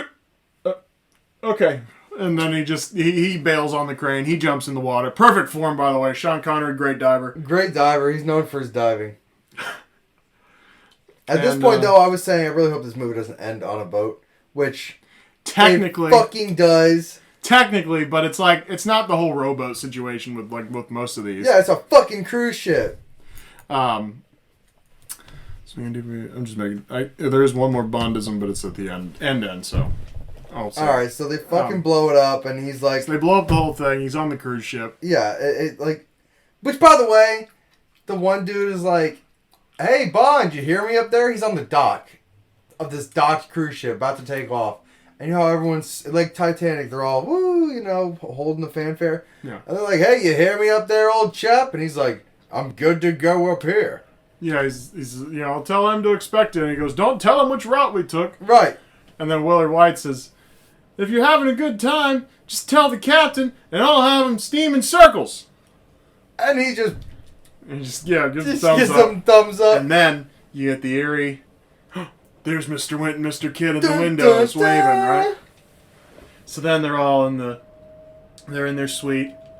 James is cleaning up after some insatiable hunger being... right. Dinner's delivered by surprise. Oh. And I think there's like two of these. Yeah, it's two of those scenes. It's from Russia with Love, there's that scene, and then in this movie, there's the scene where... and in Austin Powers. Well, that's what I'm saying, is that Austin Powers is based on the end of that first movie, okay. Where it's the spy and the lover in the room, everything's fine, and then somebody comes to get him at the end. Yeah, with food. It's with always food. Like the secret, like, yes, your dinner's being served, Mr. You know what I mean? Like that. And, Bond's pretentious white dude, so he's like, oh, yes. Yes, exactly. Like, this isn't out of the dinner. ordinary. Yes, the food's here. Of course, dinner's for me, yeah. Of course, someone's complimenting me, yeah. So the dude... So obviously the people bringing him dinner are Mr. Wint. Mr. Wint and Mr. Kidd. Yeah. Mr. Wint and Mr. Kidd. Yes, Mr. Wint and Mr. Kidd. He's opening wine. He gets him on some wine trivia. He's like, oh, Cabernet would have been better with this. And he's like, yeah, but our Cabernet, we're out of Cabernet, blah, blah, blah. And then Bond's like, this is a Cabernet. And the dude's when he goes to open the Cabernet, he holds the fucking wine opener all the way up, and then... he's like, puts it in the cork. Puts it in the wine, puts it in the cork. Gotta open this, opens the wine, Sometimes these corks are tough, yeah. They got really wind up on that one. And, pours him wine. He mind fucks him with the Cabernet thing. He's like, and then... his head just explodes. Yeah, then they attack, right. Mr. Wint... No, I'm sorry, Mr. Kidd lights kebabs on fire, and he's coming at Tiffany Case. And she goes, eee! Wee! And then that's her whole thing. That's her attempt. So he pours Right. the Cabernet on. As Bond's getting choked, he breaks the bottle of wine, or maybe there's another bottle of alcohol there too. I don't know. But he breaks it, throws it on Mr. Kidd. He's on fire. He's like, ah! Jumps into the water, turns into a skeleton instantly. Yeah, dies like that. Dies like that. It's a skeleton. If you go back and watch it, it's a skeleton they put in the fucking place of his body. Yeah. Yeah, he burned pretty quick. I don't know how. So, Mr. Wint is the one up there, or that's Mr. Kidd. Mr. Kidd's the skinny guy? Mr. Kidd's the big guy. Okay, so Mr. Wint is still alive. Trying to still choke choking Bond out. Bond does some ninja moves. Tiffany's useless, right? Just she's scared and watching. Very good at watching, though. Very good at watching. Very good at watching. She's a very good watcher. Very good watcher. And wide eyes, the whole thing, the whole bit. Yes. Right? Yeah. Oh my. You know, kind of like that Anna Faris. You know what I mean? You know. Oh, I'm sorry. The identifying thing that gets them in the fight is not that it's just like, oh, this is in Cabernet, and Bond comments on Mr. Wint's aftershave. Oh yes, very important. Because the bit, when they get Bond out of the trunk, they show you the cracked bottle of aftershave at the bottom of the trunk. So like Wint dropped his aftershave in there, cracked, so he smells aftershave. Blah blah blah blah. And then he smells the aftershave again, and he says, "That's how I know you're an enemy." They get in their little fight. Boom. All that shit. And so Bond, to throw Mr. Wint off the boat, like grabs his arms and pulls them between his own legs, puts the bomb in his hand, and throws him off the boat, and he explodes, simultaneously hitting the water. We forgot to mention that there was a bomb. I don't think there was a bomb. There was a bomb that they were hiding in a cake. That's because right. And Tiffany throws the cake, and then there's a bomb on the ground. Yes, I forgot. The whole cake was very important. Because in the beginning she's like, "Oh, the cake!" Like that's all she was in the whole scene, right? Yeah. Anyway, so. Woo! Ah! That's all she's good for. So Bond wins. As the Bond women are no good for anything except fucking and. That's it. And screaming. Feasting, just insatiable. Fucking feasting, screaming. Yes, that's it. Yeah, and so the last Bondism of the movie, to cap it off, is, he certainly left with his tail between his legs. Ha ha ha. And he died, you motherfucker. He died a terrible death. Exploding. I know, I killed him. And the movie's just kind of over. I'm psychotic. And Tiffany asks how to get the diamonds back down from the moon. Or from the satellite, rather. Yeah. Yeah, she's like, how do we get the diamonds out of the moon? Yeah, it's like, well, because it's in the sky and the diamonds are there, blah, blah, blah. And then diamonds are forever. And the song Bond will be back in Live and Let Die. Live and Let Die, man. So what would you rate this flick? What did I rate the last one, man? You rated On Her Majesty's Secret Service 5.5 out of 10. Yeah, I definitely remember that. You Only Live Twice was 6.2. Thunderball is 5.7. Goldfinger 6.4. Russia with Love 6.5. And the first one we did out of 5, and you said 3 out of 5. Okay, yeah, I'm definitely with this one. I'll tell you, I already rated it because I was thinking. I really thought long and hard about it, and I was like, yeah, but like, is it too cheesy? Does Bond do a good job? And then I was like, you know what? Fuck that. It's Bond. It's old, but it's like actually, like I was entertained the whole time. I wasn't like, oh my god, we're gonna get off this train, or oh my god, we're still underwater, or any of that shit. It moved. It moved along, and I was entertained. And he did some spy shit. Right, well, what? And so I gave it a 7.9 out of 10. A 7.9 out of 10, which is the highest I've rated any of the Bond movies so far. I would say that's a little bit aggressive. I'm going 7. So 7, straight up 7. Yeah. And I know Dr. No sounds bad with my rating because I said 1 out of 5, but then you convert that to 10 and it's 5 out of 10. So I mean, it's the same as I rated From Russia with Love. As like, I'm sure it's a great movie in the time, and it is a decent movie to watch. But I was like, yeah, I'm not like rushing back to watch this. Whereas this movie, I'd watch it again. Like, I have no problem watching this one again. It was fun. A 7.0. Actually, I'll say 7.1. I'll say a 7.1. Update that to a 7.1. I'll have to keep it on the odd numbers. A 7.1. I think that's still still a very strong movie. I don't think. Especially I know. for 71. I know you like to convert it to letter grades. I don't like that. Cause to me, it's like a C is not good, but I think that a 7 is still good in its own right. Right. Like I'm not saying it's like it's a C minus. I'm not saying it's worse. Yeah. Than like I would definitely still watch it again. You know what I mean? I'd absolutely watch it. But and the other thing is, like, there's bad movies that I still like. Yeah, exactly.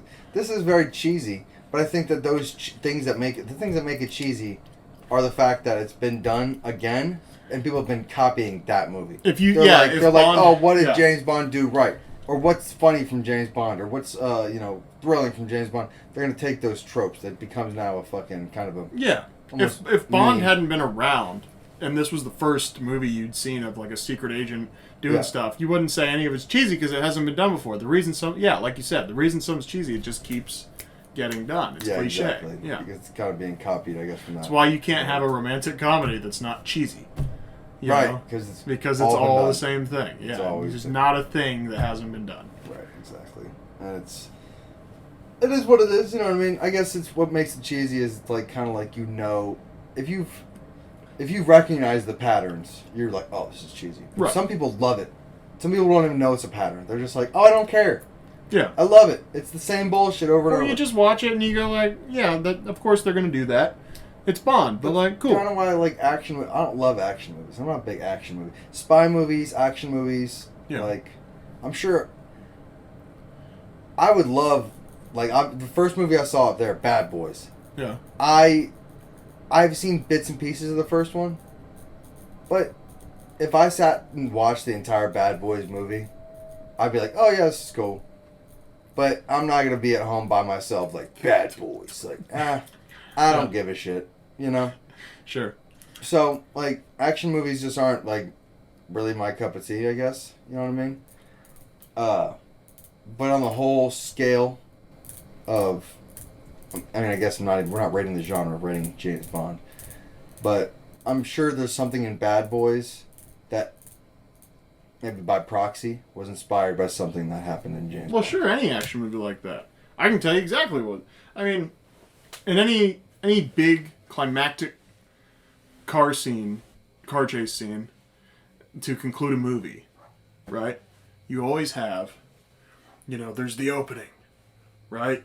At the end of the road, there's that opening, and there's two cars, and only one's gonna make it, right? Yeah. And that's how that movie ends. Is there's this gap in the wall, right? And only the bad dude or the good dude's gonna make it. You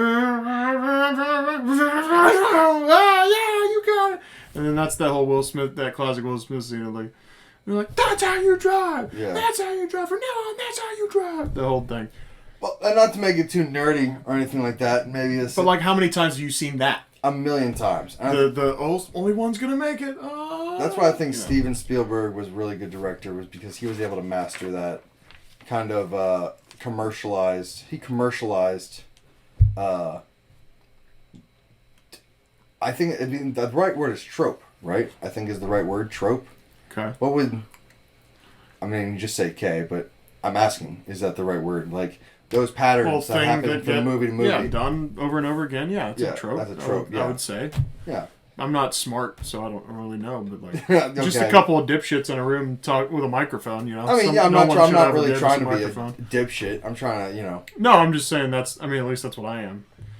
One and a half dipshits in a room. Yeah, I guess so. Yeah, I guess. Yeah, I'm like maybe in that kind of pre-contemplation stage. I don't really know if I'm ready to, be a complete dipshit yet. I kind of want to. Okay. Maybe I'll become a dipshit eventually. Okay. So, or maybe I am a dipshit. I would classify us as a couple of dipshits. Yeah. And like maybe can I like not? Yeah. Can I be like a? Yeah, break the mold, man. Can I like work on being not a dipshit? Sure. Yeah, man. I mean, I can graduate to just being a piece of shit. I just thought anybody that's a friend of mine is automatically classified as a dipshit. Because I think you got to be a dipshit to be friends with me. Well, that's pretty self-mutilating, man. I think you got to hate yourself to be... I think to be friends with Tyler Klein, you really just gotta hate yourself. So much energy. Like this dog hates you. Look at how much it's despising being pet by you. It is wagging its tail like I'm scared. Hello. Alright, man, let's wrap this thing up. We get the dog in here. Where can they find us on the Twitter sphere, man? Content Crisis 1. The Twitter universe. Our name's literally all kinds of funny stuff. I really don't. He retweets memes, likes anything, if you include Tyler's name... If you tag me, I'll probably like it. He will definitely like it. I don't do much, though, because I did a lot, and then no one cared, and so then I just kind of gave up. So well, and that's kind of... we'll see. It's kind of the way it goes. Yeah. You know what I mean... I tweeted. I was hoping you'd retweet my shit yesterday. Which thing? What thing? I posted something about watching 3 Star Wars movies yesterday. I mean, this is kind of sad. Yeah, but it was a plug for May the 4th episode. Oh, shit. Well, I'm not on that. Right, but you're on Content Crisis, you know? Kind of a group effort, you know? Oh, I got you, man. I got you. Yeah, I'll retweet it, man. Yeah, I mean, look, if we ever get to work it out where we can have everybody on. I say we get a TikTok going. If you run it, ooh, then no, great. See, I don't do TikTok, man. Yeah, see, I don't either. That's the problem. Well, we have Bree run the TikTok. You have your wife run the TikTok, man. She probably knows what TikTok is. I'm thinking the TikTok would be a good place for our sketches. Yeah. But we actually have to do them at some point. That's pretty simple. I think let's download TikTok. Not right now, but next weekend. Let's sign off. You want to sign off, man? Let's sign off. That's Content Crisis 1, Content Crisis Hotline, Yahoo.com. Yes. Thank you for listening. This is great Diamonds Are Forever. We'll be back with Live and Let Die. Oh, wait. Yes. First we'll do Austin Powers, right? Yes. Because we were going to do the first Austin Powers We're doing the first Austin Powers. All right. Exciting, man. Thanks for listening. Peace. Bye.